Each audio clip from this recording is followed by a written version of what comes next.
Hello everyone, Assalamu alaikum. I am Abdullah and you are watching English with Abdullah. Dear students, again एक नए lecture के साथ lecture है pronoun के हवाले से। जिस तरह मैं पार्ट्स ऑफ स्पीच का सीरीज स्टार्ट कर चुका हूँ, ऑलरेडी मैं नाउन को भी डिस्कस कर चुका हूँ और नाउन के जो काइंड्स है उसको भी मैं डिस्कस कर चुका हूँ।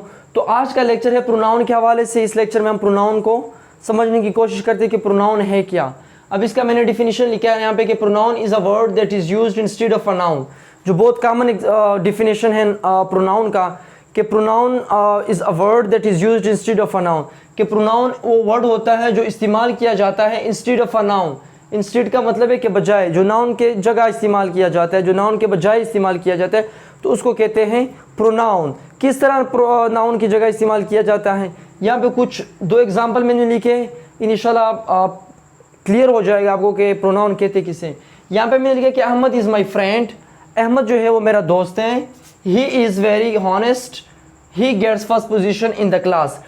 अब यहाँ पे डियर स्टूडेंट्स देखिए, यहाँ पे मैंने अहमद का जिक्र किया, तो अहमद असल में क्या है? एक नाम है जिसको नाउन कहते हैं। Ahmed is my friend, Ahmed मेरा दोस्त है। He is very honest. अब ये ही जो है, अब ये ही मैंने इस्तेमाल किया, किसके लिए मैंने इस्तेमाल किया? ये ही मैंने इस्तेमाल किया अहमद के लिए। तो ये ही जो है अहमद की जगह इस्तेमाल हो गई, तो लिहाजा ये ही जो हमारे पास है वो क्या है? वो प्रोनाउन है। तो बार बार हम ये नहीं कह सकते कि Ahmed is my friend, Ahmed is very intelligent, Ahmed is very honest, Ahmed gets first position in the class. तो बार बार एम्बिग्विटी पैदा हो जाती है सेंटेंस के अंदर। तो बजाय इसके कि हम बार बार अहमद अहमद का जिक्र करें, उसकी जगह इंग्लिश में हम ही का इस्तेमाल करते हैं। तो ही इज़ वेरी ऑनेस्ट, बहुत ईमानदार है। He gets first position in the class, वो क्लास में फर्स्ट पोजीशन हासिल करता है। तो यहाँ पे अगेन देखिए, ही गेट्स फर्स्ट पोजीशन, कौन फर्स्ट पोजीशन क्लास में हासिल करता है? अहमद ही करता है, क्योंकि अहमद की जिक्र कर रहे हैं हम। तो ये ही जो है हमारे पास क्या है? प्रोनाउन है। अब प्रोनाउन तो बहुत सारे प्रोनाउन, टोटल कितने हैं? तो बहुत सारे प्रोनाउन आमतौर पर जब हम पढ़ते हैं कि जिस तरह हो गया ही, हो गया शी, हो गया इट, आई, यू, वी, दे। अब ये जितने भी सारे हैं हमारे पास, ये असल में क्या है? ये प्रोनाउन है। क्यों प्रोनाउन है? ये हम नाउन की जगह इस्तेमाल करते हैं, इसलिए ये प्रोनाउन है। अब यहाँ पे देखिए कि आई बॉट अ पेन, मैंने एक पेन ख़रीदा।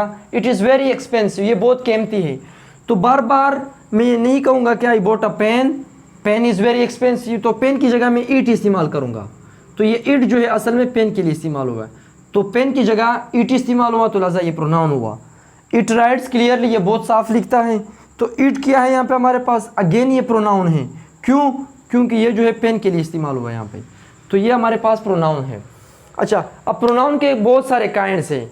प्रोनाउन ज़रूरी नहीं है कि किसी नाम की जगह इस्तेमाल किया जाए। जिस तरह मैंने यहाँ पे अहमद का जिक्र किया, मैं तो इस तरह भी कह सकता हूँ कि अगर कोई दरवाज़ा नॉक कर रहा है, कि मैं कहता हूँ कि someone is knocking the door, कोई दरवाज़ा नॉक कर रहा है, तो ये कोई जो है कोई तो होगा। या आपका लेट सपोज आपका मोबाइल गुम गया, आप कहते हो कि मेरा मोबाइल किसी ने चोरी किया, someone has stolen my mobile. तो किसी ने मोबाइल चोरी किया, किसी ने तो चोरी किया होगा, तो हम ये किसी की जगह पे तो इस्तेमाल नहीं करते। तो लिहाजा इससे ये पता चल जाता है हमें कि प्रोनाउन जो है वो बात ठीक है कि नाउन की जगह इस्तेमाल किया जाता है। तो बाज़ औक़ात हम जब किसी के बारे में नहीं जानते, जब किसी बंदे का एग्जैक्ट पता ना हो उसके नाम का, तो उसकी जगह पे भी हम प्रोनाउन इस्तेमाल करते हैं। तो इंशाल्लाह ये सारी चीज़ें पढ़ेंगे। जब काइंड्स की बात आ जाती है तो उसमें हम सारी चीज़ों को डिस्कस करेंगे डिटेल से। तो बस आज के लिए इतना ही काफ़ी। मिलते हैं अगले लेक्चर में। टिल देन टेक केयर, अल्लाह हाफ़िज़, थैंक यू सो मच।